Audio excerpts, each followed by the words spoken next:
sing. Okay, it does work. Okay, no, I thought everybody was faking it before this point and just screaming really loudly, because that would have been much more impressive. I'm not gonna lie, but apparently not. So I've been training my throat all this time for no reason. Just been like, I'm not gonna do it. I'm not gonna do it. This is a PG-13 show, right?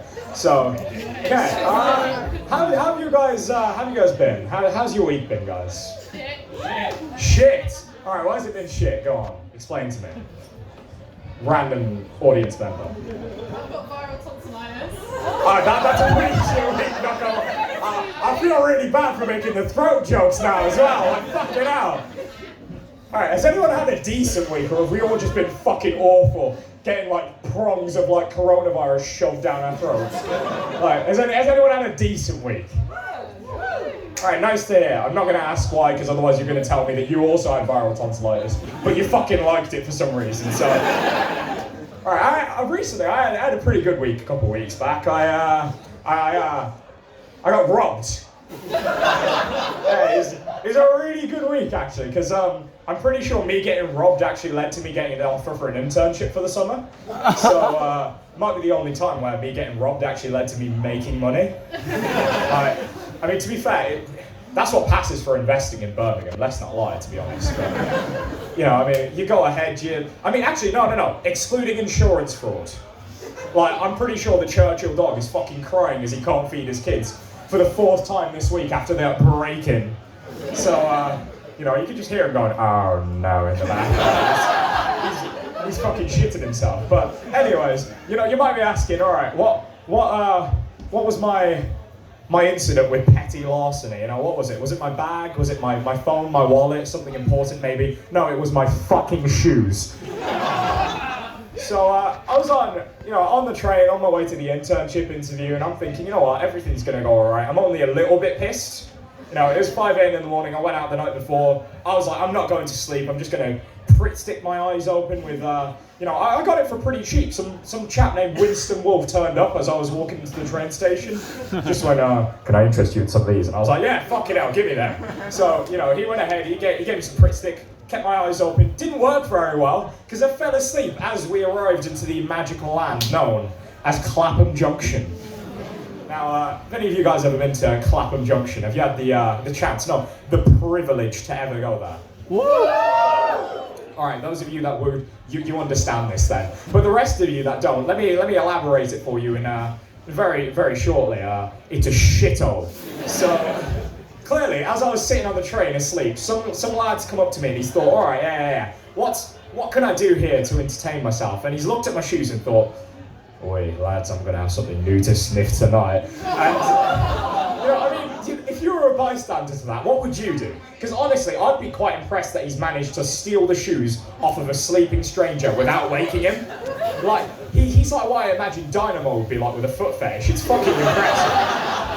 So, you know, you're sitting there and you're thinking to yourself, all right, you're going through and everything's going all right?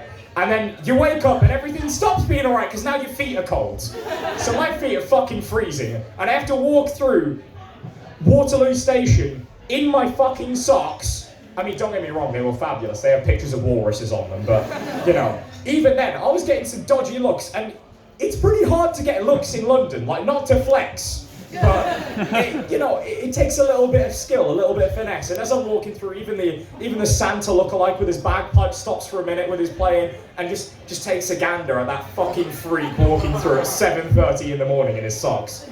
So, I'm trying to find myself the nearest clothes shop so I can get myself some new shoes. And just my luck, the only shop that's open is Fat Face. Do any of you guys know what Fat Face is? Woo! Yeah, it's a shop for upper class hipsters. So it's fucking expensive. And as a broke student and a man from Birmingham, that's not within my price range. So I go in, and obviously they're about to kick me out because I look like a drunk homeless man who's gone slightly batshit. Now, all of those apply, but I have a house. I might live in Wessex Lane, and you know, arguably that might be a little bit worse, but you know, it's still there. So, you know, I go in and I'm thinking to myself, all right, okay, I need to convince them to try and find me something smart. And just by luck, the only smart thing that's there is a pair of Chelsea boots, right? A pair of brown Chelsea boots that I'm wearing right now.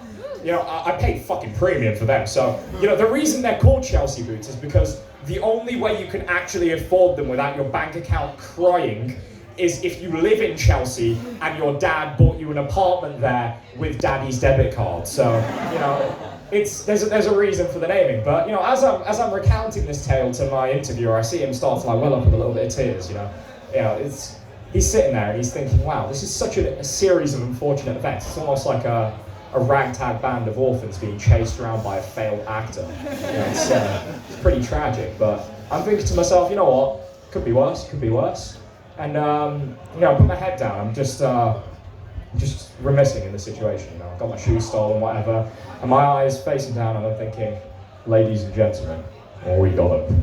And I know I fucking got the internship now, because no fucking way he's gonna let the poor kid that's walked in with his shoes getting robbed the same day not get the internship now. And when I got the call this morning, I was struggling not to say, yes, it fucking worked, like the whole time.